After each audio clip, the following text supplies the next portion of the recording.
నమస్తే, welcome to Swaraj news. ముందుగా headlines.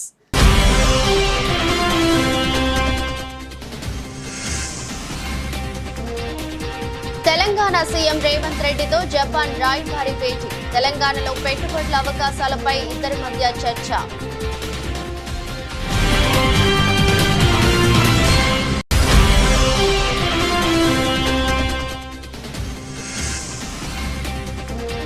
సీఎంగా బాధ్యతలు స్వీకరించిన చంద్రబాబు మెగా డిఎస్సిపై తొలి సంతకం.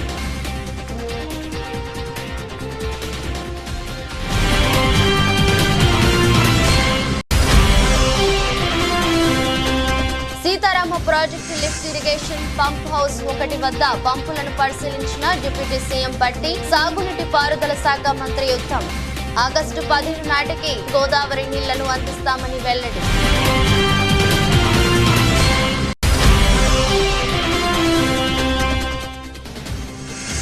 ఎమ్మెల్సీలతో సమావేశంలో జగన్ కీలక వ్యాఖ్యలు.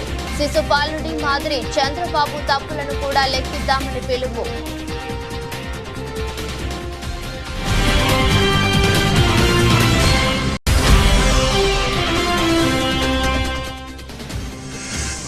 ఓడితే రాజకీయాల నుంచి తప్పుకుంటానన్న ఛాలెంజ్ పై అనిల్ కుమార్ ఆసక్తికర వ్యాఖ్యలు. తన ఛాలెంజ్ ను ఎవరూ స్వీకరించలేదని వెల్లడి.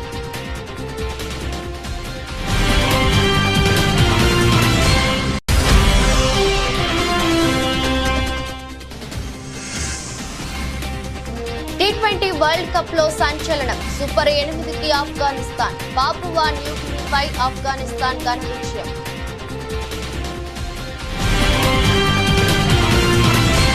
తెలంగాణ ముఖ్యమంత్రి రేవంత్ రెడ్డిని జపాన్ రాయబారి సుజుకి హిరోషి మర్యాదపూర్వకంగా కలిశారు. ఈ సందర్భంగా తెలంగాణలో పెట్టుబడుల అవకాశాలు, ప్రభుత్వ ప్రాధాన్యత రంగాలు, ఉపాధి కల్పన తదితర అంశాలపై వారి మధ్య చర్చ జరిగింది. ఇందుకు సంబంధించి సీఎం రేవంత్ రెడ్డి ఎక్స్ వేదికగా ట్వీట్ చేశారు. జపాన్ రాయబారి మర్యాదపూర్వకంగా తనను కలిసినట్లు పేర్కొన్నారు.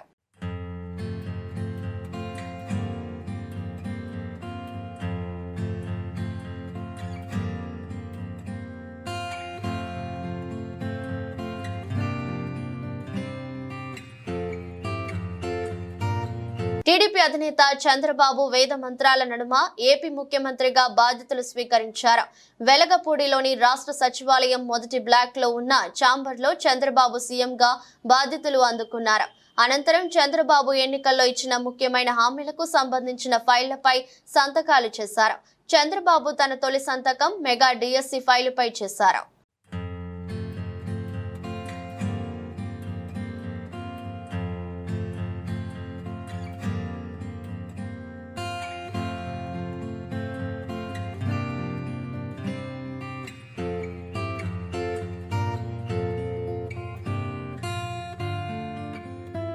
కిషన్ రెడ్డి, బండి సంజయ్లు కేంద్ర మంత్రులుగా బాధ్యతలను స్వీకరించారు. కేంద్ర బొగ్గు గనుల శాఖ మంత్రిగా కిషన్ రెడ్డి బాధ్యతలు చేపట్టగా, ఢిల్లీలోని హోంశాఖ కార్యాలయంలో కేంద్ర హోంశాఖ సహాయ మంత్రిగా బండి సంజయ్ బాధ్యతలు స్వీకరించారు. ఈ సందర్భంగా కిషన్ రెడ్డి మాట్లాడుతూ, మోదీ హయాంలో కోతలు లేకుండా విద్యుత్ ను అందిస్తున్నట్లు చెప్పారు. అధికంగా బొగ్గు ఆధారిత విద్యుత్ ఉత్పత్తి జరుగుతోందన్నారు. ఇతర దేశాల నుంచి మనం బొగ్గును దిగుమతి చేసుకుంటున్నామని తెలిపారు. మున్ముందు దిగుమతిని తగ్గించి దేశీయంగా ఉత్పత్తిని పెంచుతామన్నారు. ఖనిజాల అన్వేషణ, తవ్వకాల ద్వారా ఉపాధి కల్పనకు కృషి చేస్తామని, బొగ్గు గనుల మంత్రిత్వ శాఖల అధికారులతో ఒక బృందంగా నిబద్ధతతో పనిచేస్తామని కిషన్ రెడ్డి తెలిపారు. బొగ్గు అండ్ గనులు ఈ 2 డిపార్ట్మెంట్ సంబంధించి మంత్రిగా ప్రధానమంత్రి గారు నాకు బాధ్యతలు ఇవ్వడం జరిగింది. ఈరోజు అధికారపూర్వకంగా ఈ బాధ్యతలు ఈరోజు చేపట్టాను. మనకందరికీ తెలుసు, దేశంలో విద్యుత్ లేకుండా, పవర్ లేకుండా ఏ ఒక్క పని కూడా కాదు. అది వ్యవసాయమే కావచ్చు, పారిశ్రామిక రంగమే కావచ్చు, ఐటీ కానీ, లేక కమర్షియల్ కానీ, డొమెస్టిక్ కానీ, ప్రజల జీవితాలతో విద్యుత్ రంగం పూర్తిగా పెనవేసుకొని ఉన్నది. భారతదేశంలో విద్యుత్ కొత్త లేనటువంటి ఒక నూతన భారతాన్ని నరేంద్ర మోడీ గారు ఈరోజు ఆవిష్కరించారు. ఈ రాష్ట్రము ఆ రాష్ట్రము కాదు, అన్ని రాష్ట్రాల్లో కూడా అవసరమైనంత విద్యుత్ అన్ని రంగాలకు అందుతూ ఉంది. దానికి ప్రధానమైనటువంటి కారణము బొగ్గు ద్వారానే ఈరోజు విద్యుత్ ఉత్పత్తి అత్యధిక శాతం అవుతా ఉంది. రానున్న రోజుల్లో ఇంకా విద్యుత్ ఉత్పత్తి పెంచడం కోసము, విద్యుత్తు ట్రాన్స్పోర్టు ఇంకా పెంచడం కోసము అనేక రకాలుగా నరేంద్ర మోడీ గారి నాయకత్వంలో యాక్షన్ ప్లాన్ చేస్తూ ఉన్నారు. రానున్న రోజుల్లో దీన్ని మరింతగా ముందుకు తీసుకెళ్తాము. ఇక్కడ పవర్ మినిస్ట్రీ కానీ, రైల్వే మినిస్ట్రీ కానీ, కోల్ మినిస్ట్రీ కానీ, మైన్స్ మినిస్ట్రీ కానీ, వీటన్నిటికీ ఎన్వైరన్మెంట్ మినిస్ట్రీ కానీ, వీటన్నిటికీ ఒక అవినాభావ సంబంధం ఉంది. వీటన్నిటిని కూడా సమన్వయం చేసుకుంటూ ముందుకెళ్తాము. విద్యుత్ కోత లేనటువంటి భారతాన్ని నిర్మించాలంటే బొగ్గు ఉత్పత్తి పెంచాల్సినటువంటి అవసరం ఉంది. ఇతర దేశాల నుంచి ఇంకా కొంత మేరకు మనం బొగ్గు దిగుమతి చేసుకుంటున్నాం.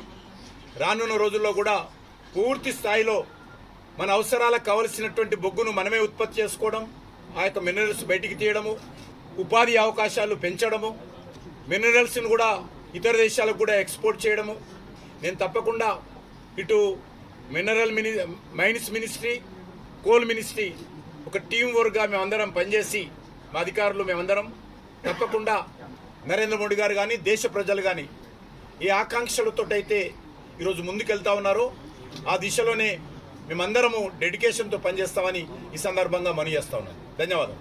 ప్రస్తుతం రాష్ట్రంలో టీడీపీ కూటమి హనీమూన్ నడుస్తుందని, వాళ్లకు కొంత సమయం ఇచ్చిన తర్వాత పోరాటం మొదలు పెడదామని మాజీ సీఎం జగన్ అన్నారు. ఆయన వైసీపీ ఎమ్మెల్సీలతో సమావేశం నిర్వహించారు. ఈ సందర్భంగా ఆయన మాట్లాడుతూ చంద్రబాబు హయాంలో పాపాలు చాలా త్వరగా పడతాయని, గతంలోనూ చంద్రబాబు పాపాలు ఎలా పండాయో అందరం చూశామని తెలిపారు. శిశు పాలుడి 100 తప్పులు మాదిరిగా చంద్రబాబు తప్పులను కూడా లెక్కిద్దామని పిలుపునిచ్చారు. ఈ తర్వాత ప్రజల్లోకి వెళ్లి ముమ్మరంగా పోరాటం సాగిద్దామని పేర్కొన్నారు. అసెంబ్లీలో వైసీపీకి ఏమంత బలం లేదని, దాంతో అక్కడ అధికార పక్షానిదే ఆధిపత్యం ఉంటుందని జగన్ పేర్కొన్నారు. అయితే మండలిలో వైసీపీకి బలం ఉన్న విషయాన్ని గుర్తించాలని సూచించారు. తమకు ఎవరు ఏమీ చేయలేరని, మహా అయితే 4 కేసులు పెడతారేమో అని జగన్ వ్యాఖ్యానించారు. గత చరిత్రలో ఎప్పుడూ జరగని విధంగా ఏకంగా 99% వాగ్దానాలు అమలు చేశాం. ఎప్పుడు జరగలేదు ఆంధ్ర రాష్ట్ర చరిత్రలో కానీ, దేశ చరిత్రలో కానీ. ఈ మాదిరిగా మేనిఫెస్టో అన్నది ఒక పవిత్ర గ్రంథంగా భావించి, అదొక బైబిల్ గాను, అదొక ఖురాన్ గాను, అదొక భగవద్గీత గాను భావిస్తూ టిక్కు పెట్టమని చెప్పి ప్రతి ఇంటికి పంపించి, టిక్కు పెట్టమని చెప్పి ప్రతి అడుగుతూ, ఆ ప్రతి అక్క చెల్లెమ్మల ఆశీస్సులు తీసుకుంటూ, ఆ ఇంట్లో ఉన్న అవ్వాతాతల దీవెనలు తీసుకుంటూ, ఏ రోజు కూడా ఈ మాదిరిగా బటన్లు నొక్కడం, ఏకంగా 2,70,000 కోట్ల రూపాయలు ఎటువంటి వివక్ష లేకుండా, ఎటువంటి లంచాలు లేకుండా, ఏ నెలలో ఏమిస్తామో అని ముందే చెప్పి క్యాలెండర్ ప్రకటించి, ఆ నెలలో అది తప్పకుండా ప్రతి సంవత్సరం తూచా తప్పకుండా ప్రతి సంవత్సరం అది జరిగేట్టుగా చేస్తూ ఏకంగా 2,70,000 కోట్ల రూపాయల వివిధ పథకాల ద్వారా మాట తప్పకుండా జరగడం కూడా గతంలో ఎప్పుడూ కూడా చూడలేదు, జరగలేదు. ఇవన్నీ కూడా నేను ఏదైతే చెప్తా ఉన్నానో ఇవన్నీ ఎప్పుడూ చూడని మార్పులు,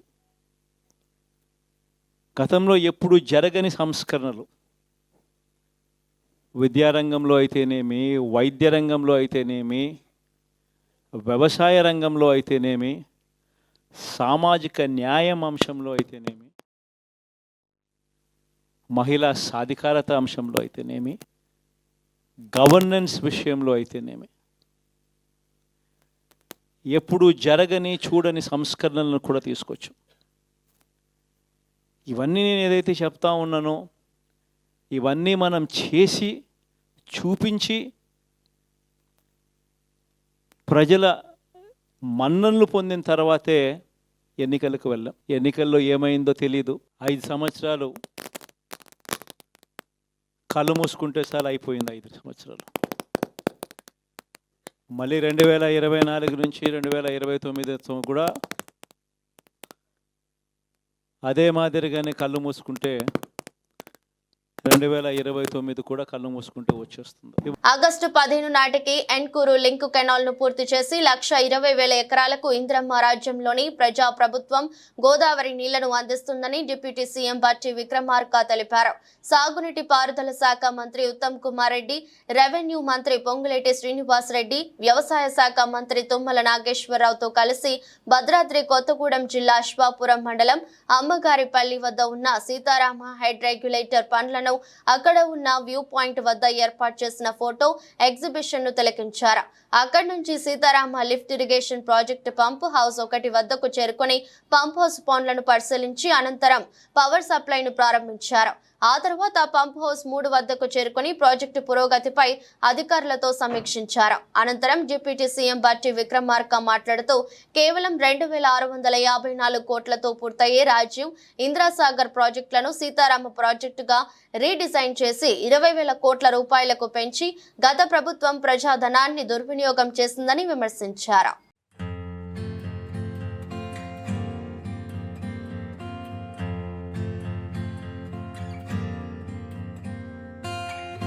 సోషల్ మీడియాలో అనిల్ కుమార్ యాదవ్ పై భారీగా ట్రోలింగ్ జరుగుతుంది. ఎప్పుడు రాజకీయాల నుంచి తప్పుకుంటున్నారంటూ నెటిజన్లు ప్రశ్నిస్తున్నారు. ఈ విషయమై ఆయనను మీడియా స్పందన కోరింది. అందుకు అనిల్ కుమార్ యాదవ్ ఆసక్తికరంగా బదులిచ్చారు. ఓడిపోతే రాజకీయాల నుంచి తప్పుకుంటానని తాను సవాల్ విసిరింది నిజమేనని, అయితే తన సవాల్ను ఎవరైనా స్వీకరించినప్పుడే మాట నిలుపుకోవాల్సిన అవసరం ఉంటుందని అన్నారు. తన సవాల్ను ఎవరూ తీసుకోనప్పుడు తాను మాటకు కట్టుబడి ఉండాల్సిన పని లేదని, ఎవరి కోసం తాను రాజకీయాల నుంచి తప్పుకోవాలని తిరిగి ప్రశ్నించారు. దానివల్ల ఏదో ఇబ్బంది పడిపోయేది. తప్పకుండా ఏ దానికైనా కూడా ఏం చేసినా కూడా సిద్ధంగా కూడా ఉంటాం. రాజకీయాల్లోకి వచ్చిన తర్వాత ఏ నిర్ణయం తీసుకున్నా ఏ దానికి ఇచ్చినా కూడా కట్టుబడి ఉంటేనే కదా రాజకీయాల్లోకి వస్తాం. నిజమే, మా వల్ల పొరపాట్లు లేకపోతే మేము అధికారంలో ఉన్నప్పుడు కొన్ని మా రకరకాల వల్ల మేము ఓటమి చెందుంచుంటాం. తప్పు ఓటమి చెందినంత మాత్రాన దాన్ని సరిదిద్దుకొని మళ్ళీ వెళ్తాం. అది జగన్మోహన్ రెడ్డి గారి ఆశీస్సుల వల్ల, మా నెల్లూరు ప్రజల ఆశీస్సుల వల్ల. ఆయనతో వెంట ఉంటాం. ఆయనకు మంచి ఉన్నప్పుడు బాగున్నాం, ఆయన బాగా కష్టంలో ఉన్న ఆయన ప్రతిభ ఉన్నాం. బాగున్నప్పుడు మమ్మల్ని బాగా చూసుకున్నాడు. ఈరోజు ఆయన మళ్ళీ కూడా ఆయనతోనే ఉంటాం, ఆయనతోనే నడుస్తాం, కడదాకా కూడా ఆయనతో ప్రయాణం చేస్తాం. ఆయన కష్టాల్లో ఉంటాం, అన్నిట్లో ఉంటాం. మేము ప్రజల పక్షాన ఉంటాం. వాళ్ళు కానీ ఏదైతే హామీలు ఇచ్చారో లేకపోతే ఖచ్చితంగా నిలదీసే కార్యక్రమం కూడా చేస్తాం. కానీ దాంట్లో మాలో లోపాలని ఇప్పుడు ఒకసారి మీరు అందరూ ఆలోచన చేయాలా. నేను ఛాలెంజ్ విసిరాను కానీ ఛాలెంజ్ ఎవరు తీసుకోవాలా? ఎలా ఉంటారంటే, నేను ఛాలెంజ్ విసిరినమాట వాస్తవమే. నేను ఛాలెంజ్ విసిరినప్పుడు అవతల ఛాలెంజ్ తీసుకొని రైట్ మేము కట్టుబడి ఉన్నాం ఈ ఛాలెంజ్కి అని చెప్పునుంటే బాగుండేది. ఎన్నికలు అయిపోయిన తర్వాత అప్పుడు ఛాలెంజ్ చేసేవాడు కదా అంటే అలా కాదు కదా. నేను ఒక సవాల్ విసిరినప్పుడు ఆ సవాల్ స్వీకరించేవాడు కూడా స్వీకరించుకొని చేస్తుంటే బాగుండేది. రైట్, ఏదో సామెత ఒకటి ఉంది, హనుమాన్ జంక్షన్లో నాకు బాగా నచ్చిన డైలాగు, గెలిచినోడు చెప్తాడు ఓడినోడు వినాలని. ఈరోజు వాళ్ళు చెప్తున్నారు, మేము వింటాం, పర్వాలేదు. ఈరోజు వాళ్ళు ఏదైనా చెప్తున్నారు, రైట్, వాళ్ళు ట్రోల్ చేసుకుంటున్నారు, చేసుకునే అబ్బాయి ఇబ్బంది ఏం లేదు. ట్రోల్ చేసుకునే స్థాయిలో మేము ఉన్నామంటే మేము ఎదిగినట్టే. We are in public. Good publicity or bad publicity is a publicity. నియోజకవర్గాల మార్పులు ఓటమిలో ఎంతవరకు ఏమీ ఇప్పుడు పల్నాడులో నాకు 40,000 ఓట్లు ఎమ్మెల్యేల కన్నా ఎక్కువ వచ్చినాయి కదా చెప్తున్నా. కాబట్టి అదేం పెద్ద నేను కోరుకోను. ఎందుకంటే ఇంత పెద్ద ఎలక్షన్ దీంట్లో కొన్ని దగ్గరలా చూసుకున్నప్పుడు రకరకాల అనుమానాలు ఉన్నాయి, రకరకాలు ఉన్నాయి. కాబట్టి అదేం పెద్ద ఫ్యాక్టర్ నేను అనుకోను. మంచిర్యాల జిల్లా కేంద్రంలోని బెల్లంపల్లి చౌరస్తాకు సమీపంలో ఇంటి నిర్మాణం పనులు చేస్తుండగా గోడ కూలీ 3 కూలీల మృతి, మరొకరికి తీవ్ర గాయాలయ్యాయి. ఈ సంఘటన స్థలానికి చేరుకున్న Ramagundam police commissioner M Srinivas IPS అక్కడ పరిస్థితిని పరిశీలించి సంఘటనకు సంబంధించిన దానిపై పూర్తి స్థాయిలో దర్యాప్తు చేస్తామన్నారు. ముందస్తు జాగ్రత్తలు తీసుకోకపోవడం వల్లనే ప్రమాదం జరిగిందని, ముందస్తు జాగ్రత్తలు తీసుకొని ఉంటే 3 ప్రాణాలు పోయి ఉండేవి కాదని అన్నారు. ఒకరికి తీవ్ర గాయాలు కావడంతో వ్యక్తిని ప్రభుత్వ ఆసుపత్రికి తరలించారు. మంచిర్యాలలో నందిని హాస్పిటల్ పక్కన ఇంకొక సైట్లో ఒక హైరైజ్ కన్స్ట్రక్షన్ జరుగుతూ ఉంది. ఇక్కడ జరుగుతూ ఉంటే దాన్ని బేస్మెంట్ తవ్వడంలో ఆల్రెడీ రిటైనింగ్ వాల్ కట్టి ఉన్నారు. ఆల్రెడీ పక్కన ప్లాట్ వాళ్లకు ఈ ప్లాట్ వాళ్ళకి ఒక కాంపౌండ్ వాల్ కట్టడంలో ఆల్రెడీ వర్కర్స్ పనిచేస్తున్నారు. వర్కర్స్ పనిచేస్తుంటే అక్కడ కాంపౌండ్ వాల్ అవతల పక్కన ఉన్న కాంపౌండ్ వాల్ మొత్తం మట్టితో కిందంతా మట్టి లూజ్ మట్టిగా ఉండడం వల్ల టోటల్గా సడన్గా కొలాప్స్ అయింది. ఆ కొలాప్స్ కావడంలో ఎక్కడైతే 4 పనిచేస్తున్నారో నలుగురు ఆల్మోస్ట్ మట్టిలో కూరుకుపోయారు. అతి కష్టమైతే ఒక అతను బయటికి కొన్ని దెబ్బలతో బయటికి తీయగలుగుతున్నాము. ఇంకా 3 మాత్రం కంప్లీట్గా చనిపోవడం జరిగింది. దాంట్లో ఈ యొక్క కన్స్ట్రక్షన్కి మున్సిపాలిటీ వాళ్ళు ఎలా పర్మిషన్స్ ఇచ్చారు, ఏ విధంగా పర్మిషన్ ఇచ్చారు, దాని యొక్క ఈ గైడ్లైన్స్ ప్రకారం ఇచ్చారా లేదా అనేది కూడా మేము వాకప్ చేస్తున్నాము. ఒక లాస్ట్ పర్సన్ కూడా ఇక్కడ తీస్తున్నాము, రెస్క్యూ ఆపరేషన్ చేస్తున్నాము. అది తీసుకొచ్చి ముగ్గురు ప్రస్తుతానికి 3 చనిపోయి ఉన్నారు. ఒక పర్సన్ని రెస్క్యూ చేశారు. ఇట్లాంటి కన్స్ట్రక్షన్స్ ఎందుకు జరుగుతున్నాయి, ఎట్లా పర్మిషన్స్ ఇస్తున్నారు, ఈవెన్ కలెక్టర్ గారు కూడా చెప్పడం జరిగింది. త్వరలో ఇప్పుడు కలెక్టర్ గారు కూడా లేకపోతే అడిషనల్ కలెక్టర్ గారు వచ్చి విజిట్ చేయొచ్చు. వాళ్ళకు కూడా ఈ కంప్లైంట్ మేము రైజ్ చేస్తున్నాము. ఈ పర్మిషన్ లీగల్గా ఇచ్చారా కాదా, ఇది who is the person, and precautions తీసుకోకుండా ఈ కన్స్ట్రక్షన్ చేయడం వల్ల జరుగుతుందని తెలుస్తుంది. ప్రికాషన్స్ తీసుకుని అంటే జరగకపోయి ఉండొచ్చు. So will take legal action what ever the as per the law, and also will help the persons who are already victims. ప్రజలు నాయకుల అంచనాలకు తగిన విధంగా పనిచేస్తాను, ప్రజా సమస్యలను పరిష్కరించే ఏ ఒక్క అవకాశాన్ని కూడా వదిలిపెట్టను అని గ్రామీణాభివృద్ధి కమ్యూనికేషన్స్ కేంద్ర సహాయక మంత్రి డాక్టర్ పెమ్మసాని చంద్రశేఖర్ తెలిపారు. ఢిల్లీలోని స్థానిక సంచార్ భవన్లో కమ్యూనికేషన్ శాఖ సహాయ మంత్రిగా ఆయన బాధ్యతలు స్వీకరించారు. కార్యాలయంలోకి అడుగుపెట్టిన పెమ్మసాని సంబంధిత అధికారులు ఆత్మీయంగా ఆహ్వానించారు. బాధ్యత స్వీకరణ అనంతరం అధికారంలో ఆయన మాట్లాడుతూ శాఖాపరమైన వివరాలు, కార్యాలయ తదితర వివరాలను అడిగి తెలుసుకున్నారు. I am really thankful to the Honorable Chief Minister of Andhra Pradesh, Shri Nara Chandrababu Naidu Garu, and also Honorable Prime Minister Shri Narendra Modi ji and all the BJP leadership for giving me this opportunity and trusting me to do well. In addition, I am also really thankful to the God for giving me 2 best dynamic people. One is Chauhan ji and other one is Scindia ji. Especially Chauhan ji has been a well-respected and admired leader for a long time from distance for me, and Scindia ji is very dynamic and he studied in Harvard and Stanford. And somewhat contemporary to life. So having both of them, I'm hoping we will get so much mentorship as well as taking me forward in serving my nation today. Jagtial rural మండలం పోరండ్ల గ్రామంలో D53/3R పెద్ద canal పూడిక మరియు మరమ్మతుల పనులను అధికారులతో పరిశీలించారు. పట్టభద్రుల MLC Jeevan Reddy, వారి వెంట గ్రామ మండల కాంగ్రెస్ నాయకులు ఉన్నారు.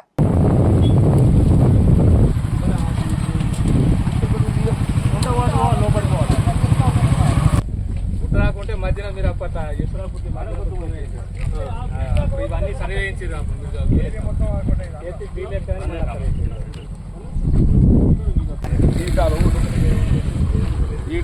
పొలాల పొట్టి కలిసి పెట్టుకోదు, మళ్ళీ ఈ కాలం తీపియాలి. ఉన్నదా ఇట్లా క్రాస్ ఉన్నది, పొలం అడ్డం పడ్డట్టు క్రాసులు తీసుకుంటే ఇలాగ కరెంట్ లోపల అయిపోవాలి. అది దిగుడు ఎక్కడ దాకా కొంత కాదు.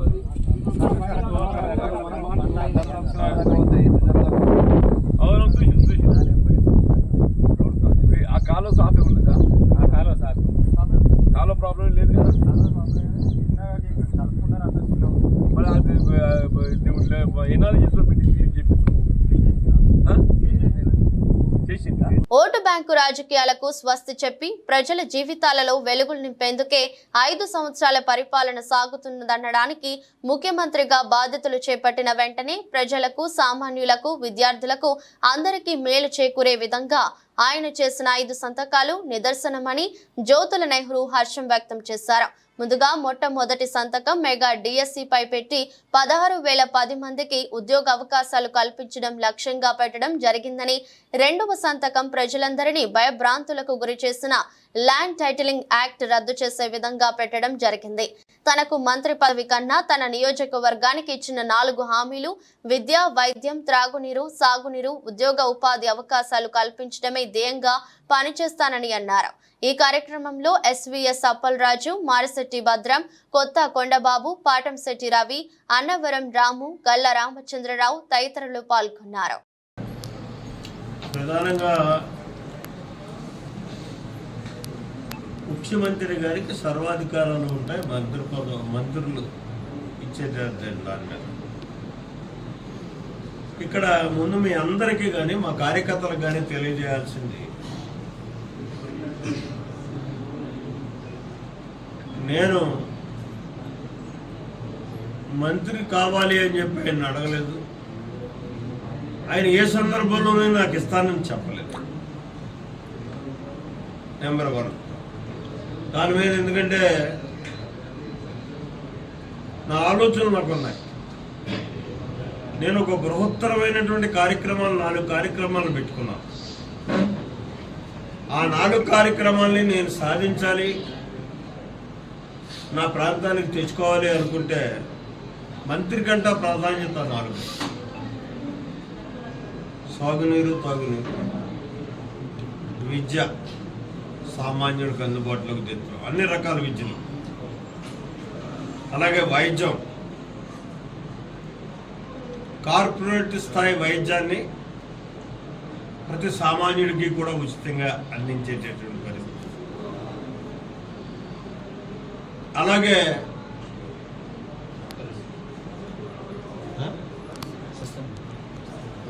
పరిశ్రమ. 4 మండలాల్లో 4 పెద్ద పరిశ్రమలు లేవు. అంటే నిరుద్యోగ సమస్యని తగ్గించడం కోసం చేసే కార్యక్రమం. ఈ 4 వస్తే నా నియోజకవర్గం ఒక వెల్నౌన్ నియోజకవర్గంగా తయారవుతుంది. ఎన్నిక ఏదైనా కాంగ్రెస్ గెలుపుపోయే లక్ష్యంగా ప్రతి కార్యకర్త సమిష్టిగా కృషి చేయాలని, కార్యకర్తలైన ధైర్యమని, కష్టపడి పనిచేసిన కార్యకర్తలకు గుర్తింపు, గౌరవం వచ్చేలా చేసి కార్యకర్తల రుణం తీర్చుకుంటా అని పరకాల ఎమ్మెల్యే రేవూరి ప్రకాష్ రెడ్డి అన్నారు. పరకాల నియోజకవర్గ కేంద్రంలోని లలిత కన్వెన్షన్ లో కూడా చైర్మన్ ఇనుగాల వెంకట్రామరెడ్డి అధ్యక్షతన బుధవారం పరకాల నియోజకవర్గ కాంగ్రెస్ పార్టీ విస్తృత స్థాయి సమావేశం, వరంగల్ పార్లమెంట్ సభ్యురాలు డాక్టర్ కడియం కావ్య విజయోత్సవ అభినందన సభ కార్యక్రమం నిర్వహించారు. అనంతరం ఇటీవల జరిగిన పార్లమెంట్ ఎన్నికల్లో భారీ మెజారిటీతో గెలిచిన వరంగల్ పార్లమెంట్ సభ్యురాలు డాక్టర్ కడియం కావ్యని పరకాల నియోజకవర్గ నాయకులు, కార్యకర్తలు శాలువాలు కప్పి పుష్పగుచ్చాలు అందించి గజమాలలతో సత్కరించారు. అందరికీ అడిగిన వాళ్ళకి ఇవ్వలేము. వచ్చే ఒక్కటైనా కూడా మనం సంతృప్తి చెందాలి. కానీ ఎమ్మెల్యే గారు చెప్పాను, నాకు పట్టించుకుంటే లేడు, లేకుండా నాకు వీలు కాదన్నాడు అని మీరు నా మీద ప్రశ్న వేసుకుంటే మాత్రం నేను చేసేది ఏమీ లేదు. ఉన్న విషయం చెప్తున్నా. ఎందుకంటే అన్నిటికీ అన్నిటి నేను ఏదైనా చెప్తే నిజాయితీ చెప్తాను, బాబు నీకు వస్తుంది లేకుండా నీకు రాదు ఈ విషయం నిజాయితీ చెప్తాను. కానీ అడిగినమ్మా రాలేదు అని చెప్పి నా మీద శత్రుత్వం పెంచుకొని ఏదో మాట్లాడకుండా కూర్చుంటే, నేను వాళ్ళేదో పట్టించుకుంటే కూర్చుంటే నా టైం వృధా అవుతుంది. ఆ గురించి నేను పట్టించుకోవడం కూడా పట్టించుకోను. కానీ దయచేసి కార్యకర్తలందరూ కూడా మనము కార్యక్రమాలను తెప్పించుకున్నట్టుగా, ఆయన తెప్పించుకున్నట్టుగా ఐకమత్యంగా పనిచేయండి. ఎందుకంటే ప్రతిపక్షం ఉన్నప్పుడు ఐకమత్యంగా ఉంటాం. అధికారాలకు వచ్చే వరకు నా గవర్నమెంట్ తొందరపడకండి. నేను చాలా స్పష్టంగా చెప్పాను, ప్రతి ఒక్కరికి మనకు అవకాశం ఉంది. కొందరికి నామినేషన్ పదవులు వస్తాయి, కొందరికి నామినేషన్ పదవులు వస్తాయి, కొందరికి అంగన్వాడీలు, ఆయాలు తీసుకునే అవకాశాలు వస్తాయి.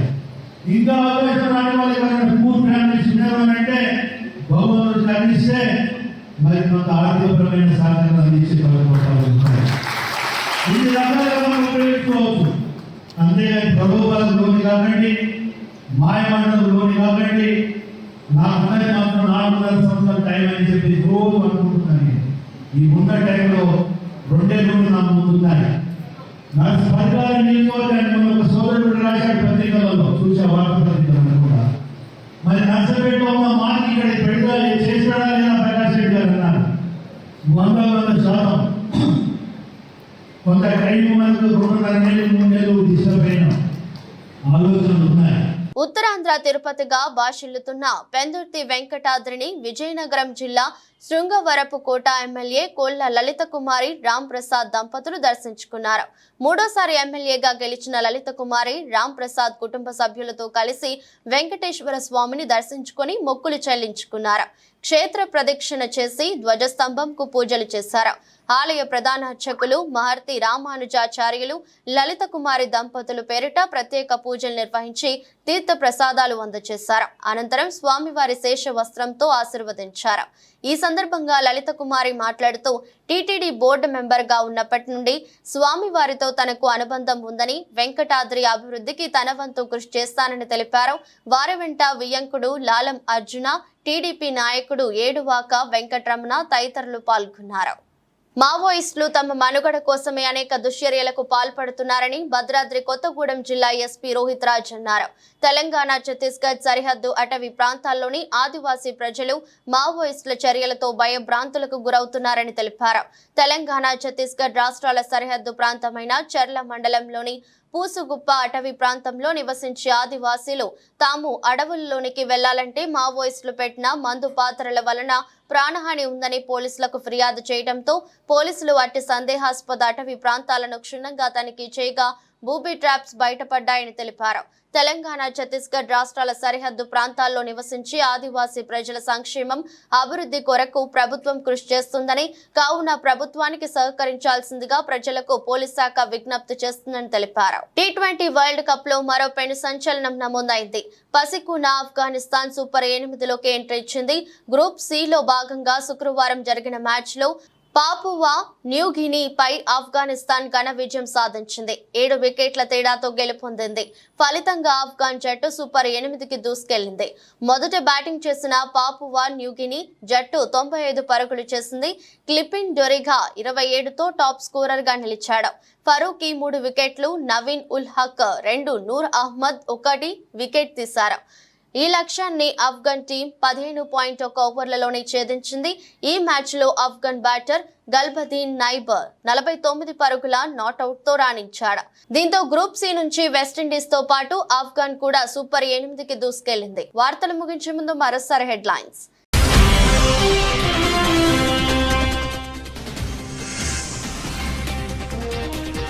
తెలంగాణ సీఎం రేవంత్ రెడ్డితో జపాన్ రాయబారి భేటీ. తెలంగాణలో పెట్టుబడుల అవకాశాలపై ఇద్దరి మధ్య చర్చ.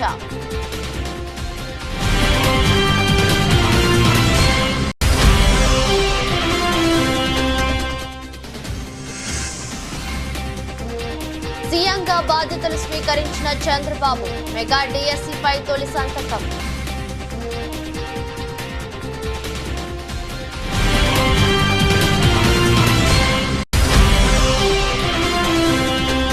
Sitarama project lift irrigation pump house 1 వద్ద పంపులను పరిశీలించిన డిప్యూటీ సీఎం బట్టి. సాగునీటి పారుదల శాఖ మంత్రి ఉత్తమ్ ఆగస్టు 15 నాటికి గోదావరి నీళ్లను అందిస్తామని వెల్లడి.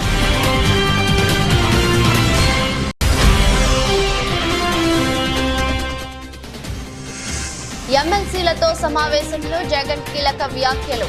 శిశుపాలుడి మాదిరి చంద్రబాబు తప్పులను కూడా లెక్కిద్దామని పిలుపు.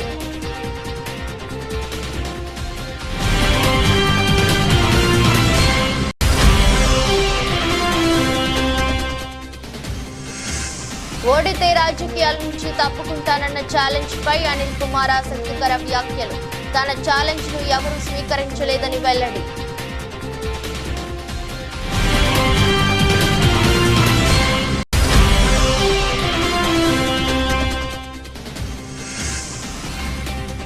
T20 వరల్డ్ కప్ లో సంచలనం. సూపర్ 8కి ఆఫ్ఘనిస్తాన్. పాపువా న్యూగినీపై ఆఫ్ఘనిస్తాన్ ఘన విజయం.